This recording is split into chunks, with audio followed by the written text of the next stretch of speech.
పరదేశులము ప్రియులారా మన పురమిది కాదిపుడు, నిజముగా పురమిది కాదిపుడు. చిత్ర వస్తువులు సిల్లెడియుక విచిత్రమైన సంత, లోకము చిత్రమైన సంత. స్థిరమని నమ్మకు ధర ఎవ్వరికి, పరలోకమే స్థిరము, నిజముగా పరలోకమే స్థిరము. యేసునందు విశ్వాసం ఉంచిన వాసిగా నేను చేర్చు. ప్రభునందు ప్రియులారా, యాకోబు పత్రిక 3వ అధ్యాయము 1 నుంచి 12 వచనాలు మనం చదువుకున్నాం. ఈ 12 వచనాల్లో ఎక్కువగా రాయబడిన మాట ఏమిటంటే నాలుక అని మనం చూస్తున్నాం. నాలుకను గురించి బైబిల్లో ఎక్కువగా రాయబడింది. బైబిల్లో ఉన్నటువంటి మరి మన శరీరంలో ఉన్న అవయవాల్లో ఎక్కువ శాతం, ఎక్కువ భాగం, ఎక్కువ సార్లు రాయబడినటువంటి అవయవం ఏమిటి అంటే అది నాలుకే ప్రియులారా. అయితే నాలుక అనేది మనిషి యొక్క అవయవాల్లో ఒక కండరం మాత్రమే అని గుర్తుపెట్టుకోవాలి. నాలుక అనేది అది ఒక సంభాషణ కొరకు. It is meant for communication. ఒక వ్యక్తి మరొక వ్యక్తితోటి సంభాషణ చేయాలి అంటే ఏం కావాలి? నాలుక అవసరం. నాలుక పట్టుకొని మనం మాట్లాడగలుగుతామా అంటే మనం మాట్లాడలేం. నాలుక పట్టుకొని మాట్లాడితే నోట్లో నుంచి మాట సరిగా రాదు. అయితే నాలుక లోపల నుంచి వచ్చే శబ్దాన్ని అది మాట రూపంలో ఇస్తుంది. కాబట్టి నాలుక అనేది మాటకు సూచనగా చెప్తారు. అంటే నోరు అనేది వేరు, నాలుక అనేది వేరు. నోరు అనేది అది తినటానికి మనం ఉపయోగిస్తాం కదా, మరి నాలుక అనేది మాట్లాడటానికి మనము ఉపయోగిస్తాం ప్రియులారా. అయితే ఈ నాలుక చాలా ప్రమాదకరమైనది. ఈ నాలుక ఎలాంటిదండి? చాలా ప్రమాదకరమైనది. నిజముగా నాలుక గురించి, నాలుక ఉపయోగకరమైనది అని చెప్పేదానికంటే నాలుక ప్రమాదకరమైనదని చెప్పటమే యోగ్యం. ఎందుకంటే ఆ నాలుక అలాంటిది. కాబట్టే 12 లేకపోతే 13 వచనాలు ఈ నాలుక గురించే ఎక్కువగా రాశారు. నాలుక అదిరిపడేదని, నాలుక అతిశయముతో నిండేదని, నాలుక డంబముతో ఉంటుందని అనేక మాటలు సామెతల గ్రంథంలోనూ అలాగే యాకోబు పత్రికలో మనం చూస్తాం ప్రియులారా. నాలుక ఎంత ప్రమాదకరమైందంటే ఒకరోజు మన నోటికి పళ్ళు ఉంటాయి. ఆ ఉన్న పళ్ళల్లో పళ్ళు ఉన్నాయంట. నాలుకతోటి నేను గట్టిగా నిన్ను ఒత్తితే నీ నాలుక తెగిపోయిద్ది అని అన్నదంట పన్ను. నువ్వు ఊడి పడిపోతావు అని అంటుంటే నాలుక అంటుందంట, నువ్వు నన్ను ఒత్తితేనే ఇట్లా జరిగింది, నేను ఒత్తాల్సిన పని లేదు, ఒక మాట దొరిలేనంటే చాలు నీ 32 పళ్ళు రాలిపోతాయి అన్నదంటండి. ఏం చేస్తుందంటండి నాలుక ఒక మాట దొర్లితే చాలు నీ పళ్ళన్నీ ఓడగొడతారు అన్నది. అంటే నాలుక అంత ప్రమాదకరమైనది ప్రియులారా. ఈ నాలుక ఎన్నో రుచులను మరి అనుభవిస్తుంది. అంటే తీపిని, పులుపును, కారాన్ని, చేదును, అనేక రకాల రుచులను ఈ నాలుక అనుభవిస్తుంది. అయితే నాలుక నుంచి వచ్చే మాటల్లో కూడా అలాంటివే ఉన్నాయి. నాలుకలో ఎలాంటి రుచులు అది అనుభవిస్తుందో నాలుక మాట్లాడే మాటల్లో కోపం ఉంది, క్రోధం ఉంది, అసూయ మాట్లాడతాం, ద్వేషం మాట్లాడతాం. మోసకరమైన నాలుక అని చెప్పాడు బైబిల్లో. మోసకరమైనటువంటి నాలుక అన్నాడు ప్రియులారా. ఈర్ష్య, ఇలాంటివి ఉన్నాయి. నిజంగా అన్నిటిలో ప్రత్యేకమైనది నాలుక. మనం అనుకుంటున్నాం చెవులు 2 ఉన్నాయి. చెవులు 2 ఏం చేస్తాయంటే చెప్పిన మాట వింటాయి, విన్నది విన్నట్టుగానే ఉంటాయి. అంటే అది వేరే మాట వినపడదు. ఏదైతే మనం మాట్లాడామో అది మాత్రమే వినపడుతుంది. అలాగే ఏదైతే మనము చూస్తున్నామో అది మాత్రమే చూస్తాయి కళ్ళు, వేరే దాన్ని ఏది చూడవు. అలాగే నాసికా రంధ్రాలు 2 ఉన్నాయి. అన్నీ 2 ఉన్నాయి. కళ్ళు 2, చెవులు 2, నాసికా రంధ్రాలు 2. ఈ నాసికా రంధ్రాలు ఏదైనా ఒక సువాసన మనం చూస్తున్నప్పుడు ఏదైతే మనము ఆ వాసనను మనం పీల్చుకుంటామో ఆ వాసనే వస్తుంది, కానీ వేరే వాసన రాదు. కానీ నాలుక మాత్రం అట్లాంటిది కాదు. నాలుక ఒక మాటకు బదులు వేరొక మాట మాట్లాడుతుంది, మాట మారుస్తుంది నాలుక సారికి. కాబట్టి నాలుక చాలా ప్రమాదకరమైనదని గుర్తుపెట్టుకోవాలి ప్రియులారా. అందుకనే బైబిల్ గ్రంథంలో యాకోబు పత్రిక 3వ అధ్యాయములో మరి నాలుకను గురించి జ్ఞాపకం చేస్తూ మొట్టమొదటిగా ఎవరికి చెప్పాడు ఈ మాట అంటే బోధకులకు చెప్పాడు. మీలో అనేకులు బోధకులు కాకుండుడి అని జ్ఞాపకం చేశాడండి. ఎందుకు బోధకులు కావద్దు అంటే మాట్లాడేది దేనితోటి? నాలుగుతోటే. నాలుగుతోనే ఉపన్యాసాలు చేస్తాం, నాలుగుతోనే ప్రసంగాలు చేస్తాం, నాలుగుతోనే మనం మాట్లాడతాం. మనము మాట్లాడుతున్నటువంటి మాటలు మరి దేవుని దృష్టిలో సరైనవిగా లేకపోతే దేవుడు ఇష్టపడాడు. కాబట్టి మరి నువ్వు మాట్లాడుతున్న మాట సరైనదా కాదా అని గుర్తెరగాలి అంటే దేవుడు చెప్తున్నటువంటి మాట ఏమిటంటే మీలో అనేకులు బోధకులు కాకుండుడి అనే మాట మనం చూస్తున్నాం ప్రియులారా. ఒక వ్యక్తిని మంచివాడా లేకపోతే చెడ్డవాడని తీర్పు తీర్చేది ఏమిటి? నాలుకే. నువ్వు మోగవాడుగా ఉన్నంత కాలము, నువ్వు మాట్లాడుకున్నంత కాలము నేను గురించి ఎవరు కూడా తీర్పు తీర్చలేరు. ఎందుకని? ఆ వ్యక్తి నోట్లో నాలుక లేనోడు అంటారు, లేకపోతే మాట సరిగా మాట్లాడలేనోడు అంటారు. అలాంటి పరిస్థితులు ఉన్నప్పుడు, మాట్లాడలేనప్పుడు నీ గురించి ఎవరు ఏ రకమైన కామెంట్ చేయరు. ఎందుకని? నువ్వు మాట్లాడట్లేదు కాబట్టి.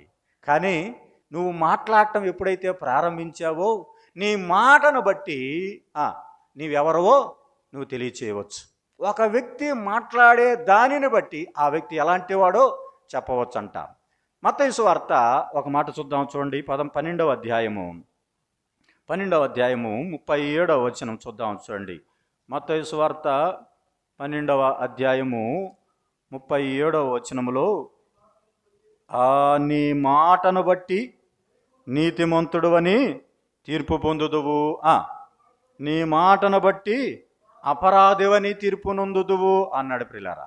నువ్వు పలికే మాటను బట్టే నువ్వెవరవో చెప్పొచ్చు అన్నాడు. అంటే నువ్వు ఏ మాట మాట్లాడుతావో దానిని బట్టి ప్రియులారా, మన నోటి నుంచి వచ్చే మాటలను బట్టి నీవెవరవో నిన్ను తీర్పు తీర్చవచ్చు అని దేవుని వాక్యం సెలవిస్తూ ఉంది. అంటే నీ మాటలను బట్టి నువ్వు నీతిమంతుడివా అనీతిమంతుడివా, నీ మాటలను బట్టి నువ్వు అపరాధివా నిరపరాధివా, నీ మాటలను బట్టే, అంటే నీ నాలుక నుంచి వచ్చే మాటను బట్టి నిన్ను తీర్పు తీర్చవచ్చు. అంటే డాక్టర్లు కూడా అంటారు, మరి హాస్పిటల్కి పోతే 4 తెరవమంటారు.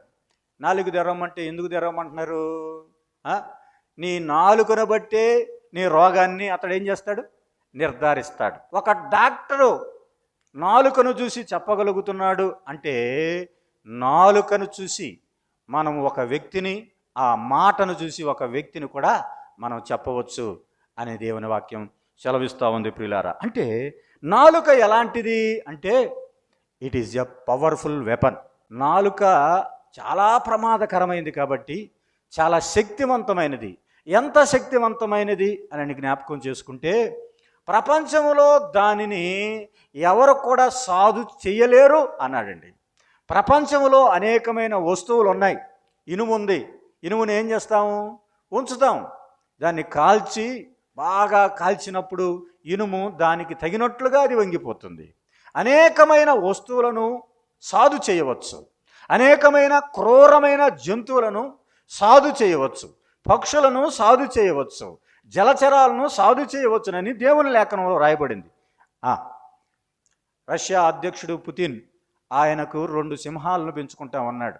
ఇంట్లోకి వెళ్తే ఆ 2 సింహాలతో కొద్దిసేపు ఆడుకుంటా ఉంటాడు, వాటిని మచ్చిక చేసుకుంటాడు, వాటికి ఆహారం పెడతాడు, వాటి దగ్గరికి వెళతాడు.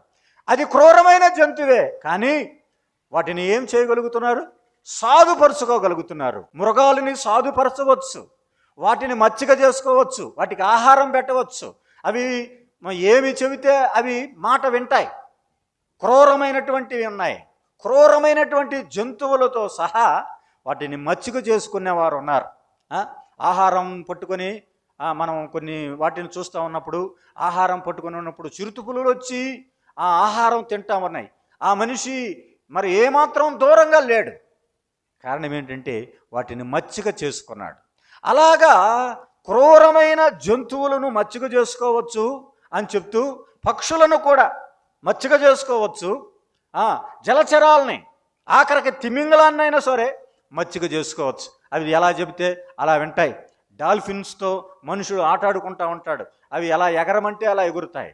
ప్రతి జాతి పక్షులను, ప్రతి జాతి క్రూర జంతువులను, జలచరాలను మనుషుడు సాధు చేయగలుగుతున్నాడు అని చెబుతూ ఏమన్నాడు చూడండి. కానీ ఏ నరుడును నాలుకను సాధు చేయజాలడో అన్నాడండి. సాధు చేయలేనిది ప్రపంచంలో ఏదైనా ఉన్నది అంటే ఏమిటి చెప్పండి? అది నాలుకే. It cannot be controlled.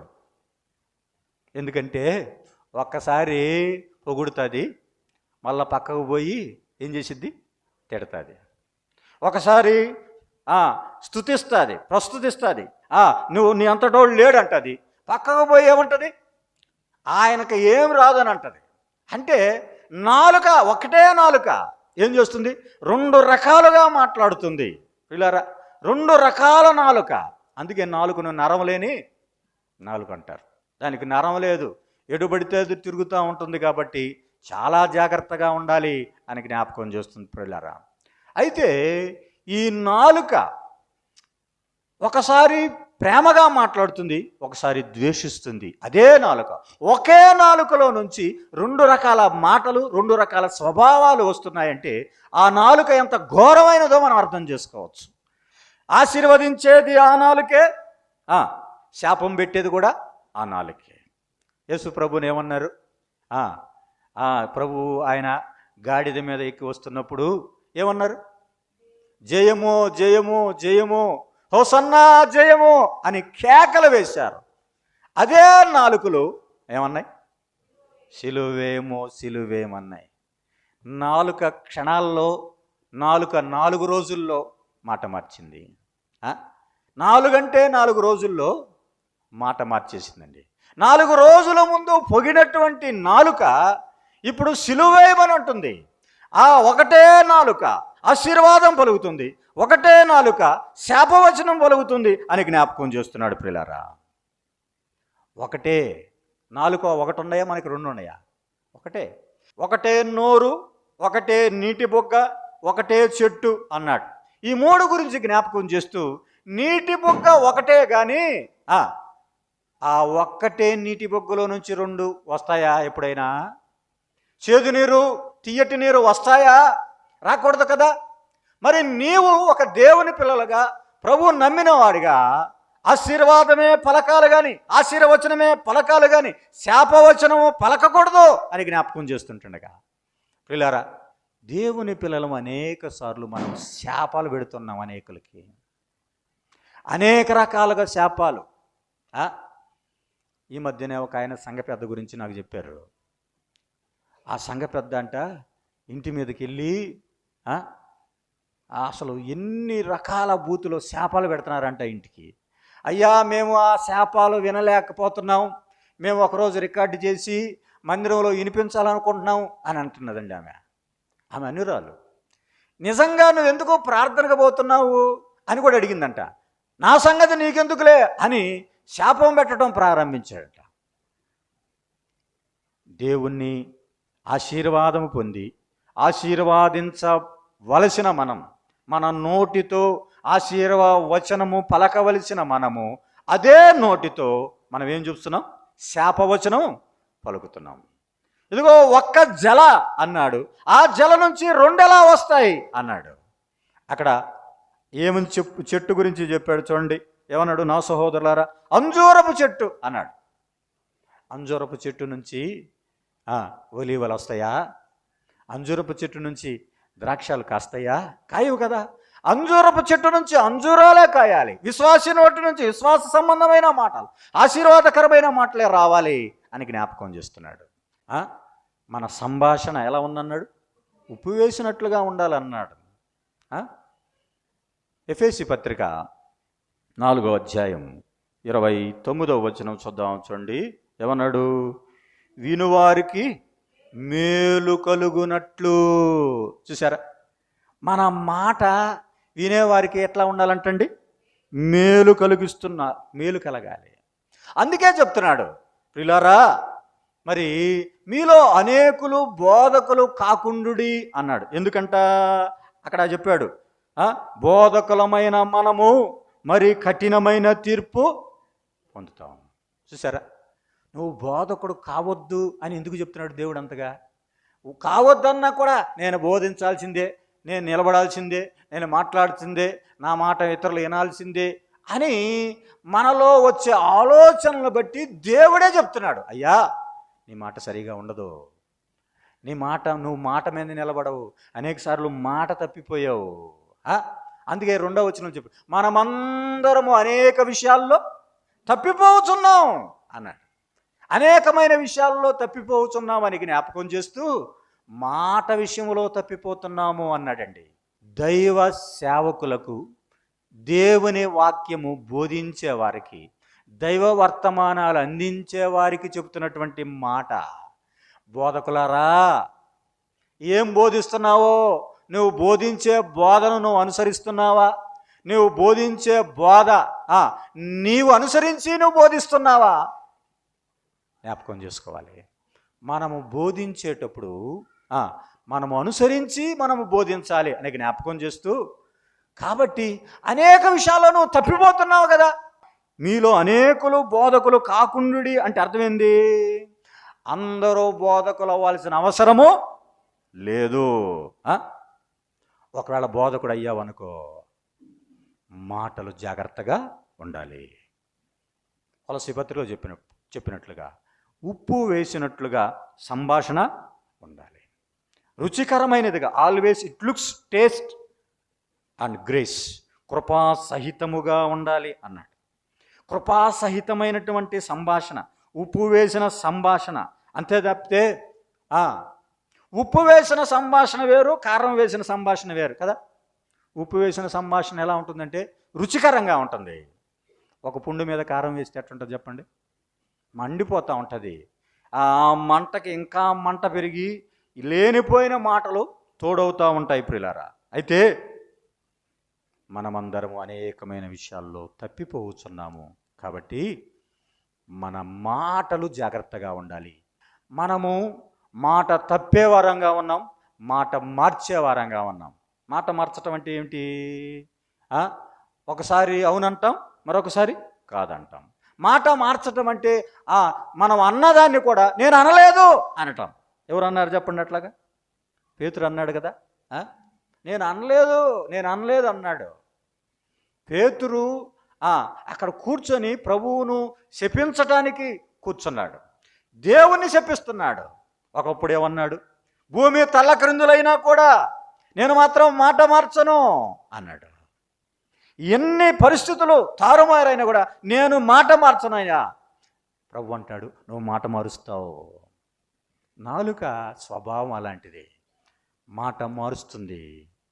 మాట మార్చటం అంటే అవునని కాదని చెప్పటం మాత్రమే కాదు. మాట మార్చటం అంటే ఏమిటంటే ఇక్కడ మాట అక్కడికి, అక్కడ మాట ఇక్కడికి చెప్పడం కూడా దేనికి సూచన? మాట మార్చటానికే సూచన. మన మాటలో చాలా జాగ్రత్తగా ఉండాలి.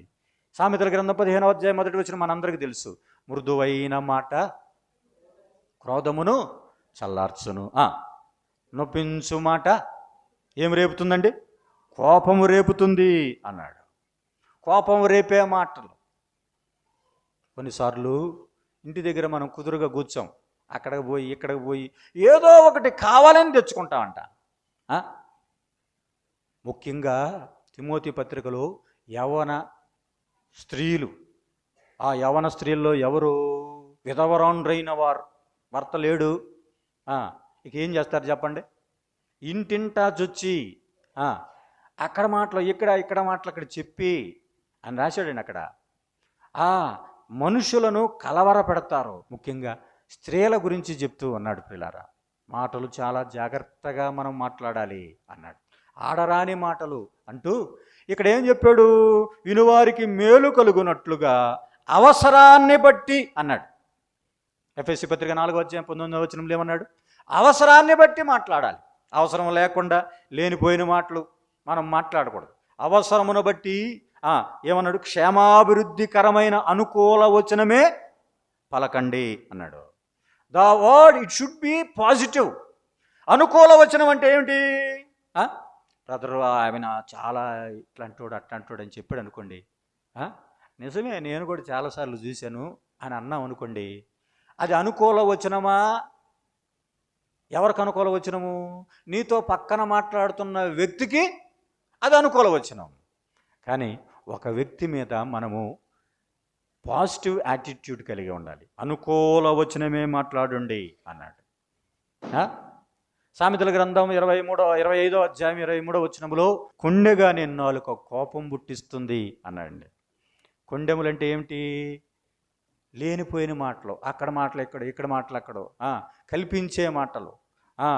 ఉన్నది పావలా అయితే మనం ఎంత చేస్తాం? రూపాయి పావలా చేస్తాం. చిన్నదాన్ని పెద్దగా చేస్తాం, లేనిదాన్ని కల్పిస్తాం. అలాంటి కల్పించేవాడు ఎలాంటి వాడంటే, నీ పని నువ్వు చూసుకోకుండా లేనిపోయిన వాటిని కల్పించుకునేవాడు. ఆడు కొండగాడు అన్నాడు. వాడు ఏం చేస్తాడంట? దారిని పోతా ఉంటాడంట. పోతా ఉన్నప్పుడు కుక్క కనపడిందంట. కుక్క కనపడినప్పుడు కుక్క చెవులు పట్టుకుంటాడంటాడు. ఏం చేస్తాడు? కుక్క చెవులు పట్టుకొని లాగుతూ ఉంటాడంట. ఆ మాట చూద్దాం చూడండి, సామెతల గ్రంథంలో ఉంది 26:17. ఏమన్నాడు చూడండి అక్కడ. తనకు పట్టని జగడమును బట్టి రేగువాడు దాటిపోవుచున్న కుక్క చెవులు పట్టుకుని వానితో సమానుడు అన్నాడండి. ఏం చేస్తాడంటండి? తనకు పట్టని జగడమును బట్టి రేగువాడు. అసలు దానికి ఆయనకి సంబంధమే లేదు. సంబంధం లేని దానికి పోయి మనం మాటలను రేపితే వాడిని ఎలాంటి వాడని చెప్తున్నాడండి? దారిన పోతున్న కుక్క చెవులు పట్టుకున్న వానితో సమానుడు అంటున్నాడండి. మనకు పనికిరాని వాటిని, అందుకని కొండెములాడు వాడు, కొండగాడు లేకపోతే జగడాలు చల్లారుతాయి అన్నాడు. కొండగాడు ఉండటం వల్ల కొంపలు కూలిపోతాయి అంటున్నాడు. నాలుక ఏం చేస్తుంది? స్వాధీనపరుచుకుంటుంది. It has to control, it has to destroy and it has to bless. అది నాశనము చేసేదిగా ఉంది, అది స్వాధీనపరుచుకునేదిగా ఉంది, అది ఆశీర్వాదకరమైనదిగా కూడా ఉందని గుర్తుపెట్టుకోవాలి. ఏమిటంటే ఇది నాలుక గురించి చెప్తూ ఉన్నాడు. అయితే ఈ నాలుకను గురించి ఏం చేయాలి? మన నాలుకను మన పక్కన గోడ ఉంది కదా, గోడ మీద ఒక వచనం రాసి ఉంది. ఏమిటి చెప్పండి? తన నోరు కాచుకొనివాడు తన్ను కాచుకుంటాడు. నిన్ను నీవు కాసుకోవటం అంటే అర్థం ఏంటంటే, నీ వ్యక్తిగత జీవితాన్ని, నీ సాక్ష్య జీవితాన్ని కాపాడుకోవటం అంటే అర్థం ఏమిటంటే, నీ నాలుకను కాపాడుకుంటే చాలు. ఏం కాపాడుకుంటావు? నీ జీవితం, నీ సాక్ష్యాన్ని నువ్వు కాపాడుకుంటావు. నాలుకనే ప్రమాదకరమైనది కాబట్టి నువ్వు మాట్లాడే మాటలను బట్టి నీ నాలుక ఏమిటో తెలిసిపోతుంది. నోరు మాట్లాడుతూ ఉన్నప్పుడు మనం ఎలా ఉండాలి? Control control control control control. నీ నాలుకను నువ్వు కంట్రోల్ చేసుకుంటూ ఉండాలి. రోజు తొందరపాటు మాట లేకుండా మనం కంట్రోల్ చేసుకోవాలి. కంట్రోల్ చేసుకోవటం కోసం దేవుడు 3 వస్తువులను గురించి యాకోబు ద్వారా తెలియజేశాడు. మొదటిది గుర్రానికి పెట్టేటువంటిది ఏంటిది? కళ్ళెం అన్నాడు. రెండవది ఓడలకు ఉపయోగించే చొక్కాని అన్నాడు. మూడవది అగ్నియే, నాలుక అగ్నియే అన్నాడు. ఈ 3 విషయాలు చెప్పాడు పిల్లారా. మొదటిది ఏమిటి? మనము కంట్రోల్ చేయాలంటే ఒక గుర్రం వేగంగా పరిగెత్తుతూ ఉంది. వేగంగా పరిగెత్తే గుర్రాన్ని మనం అదుపు చేయాలి అంటే దానికి పెట్టింది ఏమిటి? కళ్ళెము.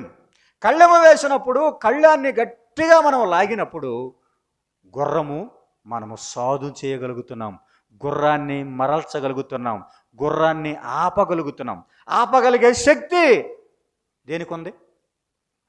కళ్ళానికి ఉంది. అయితే ప్రియులారా, కళ్ళెము అంటే ఇది కంట్రోల్ చేయటానికి సూచనగా ఉన్నట్లుగా ఆపగలిగే శక్తి అని జ్ఞాపకం చేస్తూ ఇదిగో కళ్ళాని గురించి చెప్పాడు ప్రియులారా. ఈ కళ్ళెము అనేక సార్లు మనకు అవసరమే. అందుకేమన్నాడు? నోటికి ఏం పెట్టుకోమన్నాడు? చిక్కం పెట్టుకో అన్నాడు.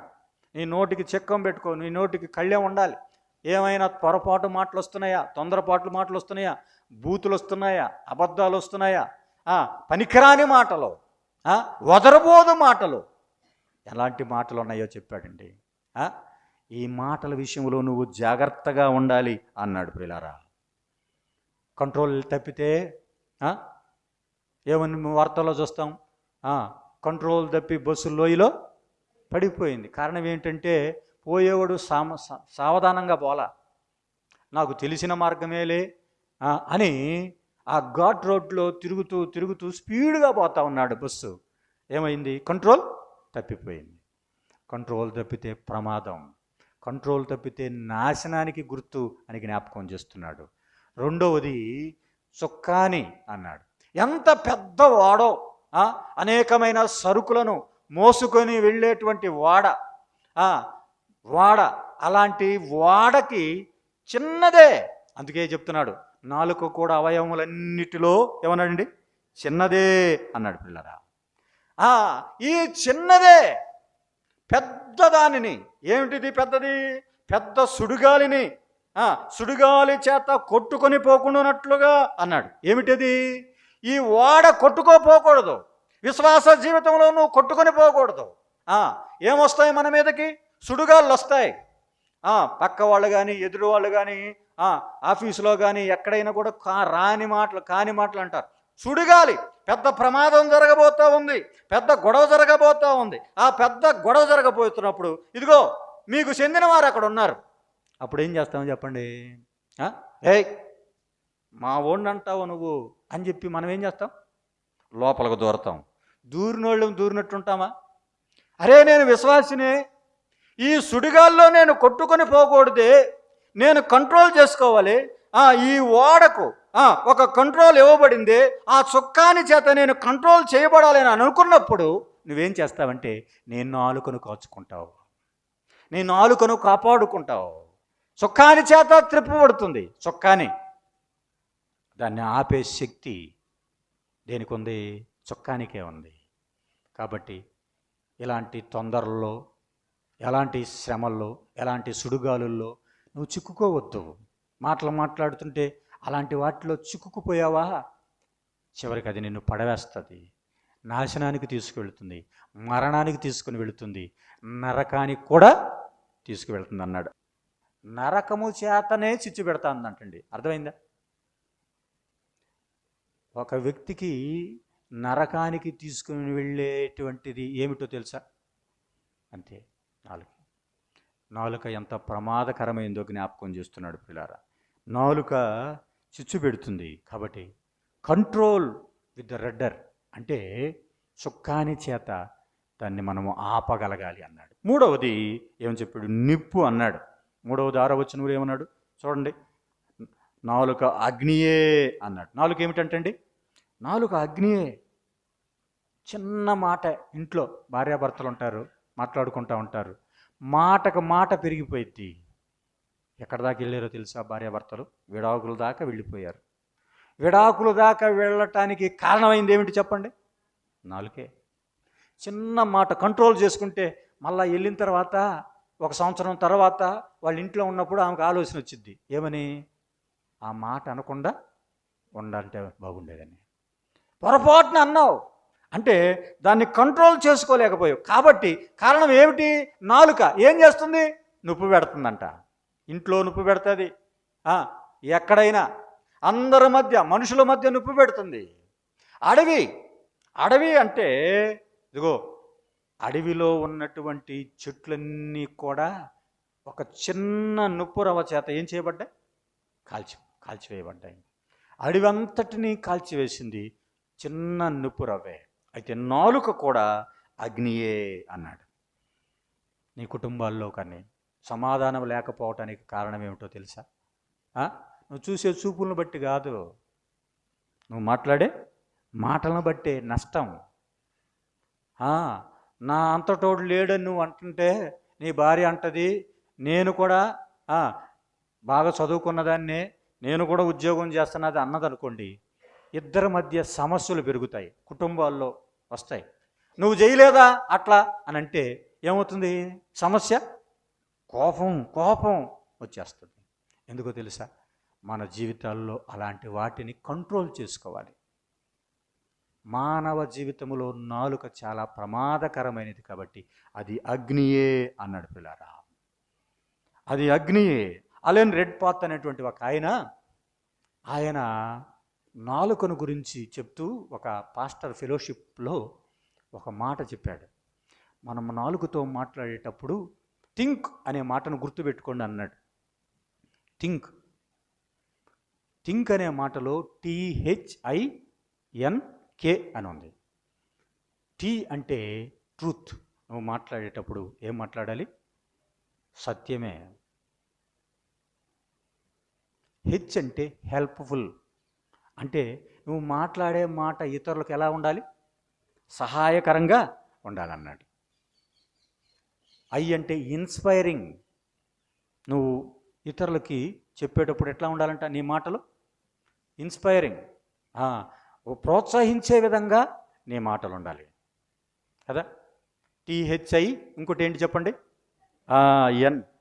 ఎన్ అంటే నెససరీ, అంటే అవసరమైన మాటలే మాట్లాడాలి, వేరే మాటలు మాట్లాడకూడదు అన్నాడు. ఆఖరగా ఇంకోటి ఏంటి? కే అంటే కైండ్, అంటే దయగల మాటలే మాట్లాడాలి. THINK థింక్లో ఈ మాటలు నువ్వు గుర్తుపెట్టుకుంటే చాలు, ఇంకా నీ జీవితంలో ఎప్పుడు అసమాధానం కుటుంబంలో కానీ ఎక్కడ ఉండదో అని చెప్పాడండి. నిజమే, మన జీవితంలో అలాంటి వాటిని మనం కలిగి ఉండాలి. So tongue has control. అది ఏం చేస్తుందంటే అది కంట్రోల్ చేస్తుంది. అంత మాత్రమే కాదు, టంగ్ విల్ డిస్ట్రాయ్, అది నాశనము చేస్తుంది. ఎవరిని నాశనం చేస్తుంది? మాటలను బట్టే నాశనం జరుగుతుంది. నువ్వేనా మాట్లాడేది మేము మాట్లాడలేమా? నువ్వేనా చెప్పేది మేము చెప్పలేమా? నువ్వేనా నాయకుడు, నేను నాయకుడు కదా. సంఖ్యాకాండం 12వ అధ్యాయంలో మిరియాము అహరోను కూడా ఏం చేశారు? నీవేనా, మేము కూడా ప్రార్థన చేస్తాం, మేము కూడా ఆరాధన చేస్తాం, మేము కూడా స్తుతులు చెల్లిస్తాం, దేవుడు మాకు కూడా వరాలు ఇచ్చాడు, నువ్వేనా అని మాట్లాడినప్పుడు ఏమొచ్చింది? వారికి కుష్ఠరోగం వచ్చింది. కోరహు సంతానానికి, కోరహు వంశస్థులకి ఏమొచ్చింది? కోరహు కుటుంబీకులకును కోరహుకును ఏమొచ్చింది? నోరు తెరిచి భూమి ఏం చేసింది? మింగివేసింది. కోరహును చెప్పిన మాటలు ఏం చేస్తాయంటే నాశనము చేస్తాయి. ఆఖరిగా ఏం చేస్తుందంటే ఈ నాలుక the power of blessing, the power of blessing, the power of control, the power of destroy. మూడవది ద పవర్ ఆఫ్ బ్లెస్సింగ్, ఇది ఆశీర్వదించుతుంది. ఈ మాట మనందరికీ తెలుసు. ఈ నాలుకతో మనము ఏమి చేయొచ్చు అంటే ఆశీర్వాదం పలకొచ్చు. ఈ నాలుకతో దేవుణ్ణి మనం స్తుతించవచ్చు. 13వ అధ్యాయం హెబ్రీ పత్రికలో 15వ వచనములో జిహ్వా ఫలము అర్పించుదము అన్నాడు. ఏమిటి? ఆయన నామమును ఒప్పుకొనుచు అన్నాడు. నాలుకతో మనం ఏం చేయాలి? ఆయన నామమును ఒప్పుకోవాలి. యెహోవా నీవే గొప్పవాడవయ్యా అని ఆయన నామాన్ని ఒప్పుకొనుచు అన్నాడు. ప్రతి వాని నాలుక తండ్రి అయిన దేవుని మహిమార్థమై యేసుక్రీస్తు ప్రభు అని ఏం చేయాలి? ఒప్పుకోవాలి. యేసు క్రీస్తే ప్రభు అని నువ్వు ఒప్పుకోవాలి. ఆయన్ను మనం ఆరాధించేదిగా ఈ నాలుక ఉండాలి అన్నాడు. ఈ నాలుక ఆరాధించటానికి మాత్రమే కాదు, ఈ నాలుక దేవుణ్ణి ప్రకటించటానికి. మీరు సర్వలోకమునకు వెళ్ళి, మార్కు సువార్త 16:15 ఏమన్నాడు? సర్వ సృష్టికి సువార్త ప్రకటించేది నాలుక. నాలుక ఆరాధించేది మాత్రమే కాదు, నాలుక సువార్త ప్రకటించేది అన్నాడు ప్రియులారా. ఈ నాలుక క్షమాభివృద్ధి కలుగజేసేది, హెచ్చరించేది, ఆరాధించేది, దేవుని ప్రకటించేది ఈ నాలుక. అంత మాత్రమే కాదు, బోధించుతుంది ఈ నాలుక. బోధించుట యందును తప్పుదిద్దుట యందును అన్నాడు కదా తిమోతి పత్రికలో. ఈ నాలుక బోధించటానికి. అంత మాత్రమే కాదు, ఎవరైనా తప్పిదం చేశారనుకోండి, తప్పుని ఏం చేయాలి? మనము సరిచేయాలి. గలతీ పత్రికలో, ఒకడు ఏ విధమైన తప్పిదములో చిక్కుకొని ఎళ్ళ అట్టివానిని సాత్వికమైన మనసుతో మంచి దారికి తీసుకొని రావాలి. మంచి దారికి తీసుకొని వచ్చేది, అయ్యా అట్లా కాదయ్యా ఇట్లా అని చెప్పి, మాటతో మన నాలుకతోటి చెప్పి తీసుకొని వచ్చేది. అనగా బోధించేది మాత్రమే కాదు, అది సరిచేసేది అని మాట చూస్తున్నాం. అంత మాత్రమే కాదు, 7వదిగా అది ప్రార్థించేది. ఈ నాలుకతో మనం ఏం చేయాలి? దేవుణ్ణి ప్రార్థించాలి.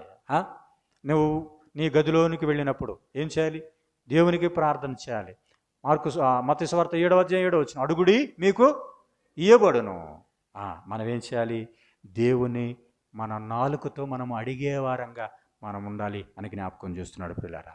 అంటే ఈ నాలుకతో మనము దేవుని ఆరాధన చేస్తున్నాం, ఈ నాలుకతో దేవుని ప్రకటన చేస్తున్నాం, ఈ నాలుకతో మనం హెచ్చరిస్తున్నాం, ఈ నాలుకతో పురికొల్పుతున్నాం, ఈ నాలుకతో మనం ఓదారుస్తున్నాం, ఈ నాలుకతో మనం క్షేమాభివృద్ధిని కలుగజేస్తున్నాం ఇతరులకు, ఈ నాలుకతో మనం ప్రార్థన చేస్తున్నాం అనే మాట మనం చూస్తున్నాం ప్రియులారా. కాబట్టి నాలుక ఎంత శ్రేష్టమైనదిగా కూడా మనం ఉంటుంది. యేసుక్రీస్తు ప్రభువారి నోట ఎన్నడైనను శాపము రాలేదు. ఏ రోజైనా ఆయన శాపం పలికాడా? దూషించబడ్డాడు కానీ బదులు దూషించలేదు. బదులు దూషింపగా న్యాయముగా తీర్పు తీర్చు దేవునికి అప్పగించుకున్నాడు. కానీ నువ్వెవరోరా, నువ్వేంట్రా, నేనేంటో తెలుసా, నేను దేవుణ్ణి, నేనంటే నువ్వు మాడి మసైపోతావని ఏనాడు ఒక్క మాట కూడా అనలేదు. పైకి మీదకు వచ్చినా కూడా, దాసుని చెవు కత్తిరిస్తే పేతురు నీ కత్తి నీ వరలో పెట్టుకో అన్నాడు తప్పే, నువ్వు కొట్టు నేనుండాలి అన్నాడా? అనలేదండి. ఆయన మాట తప్పనివాడు.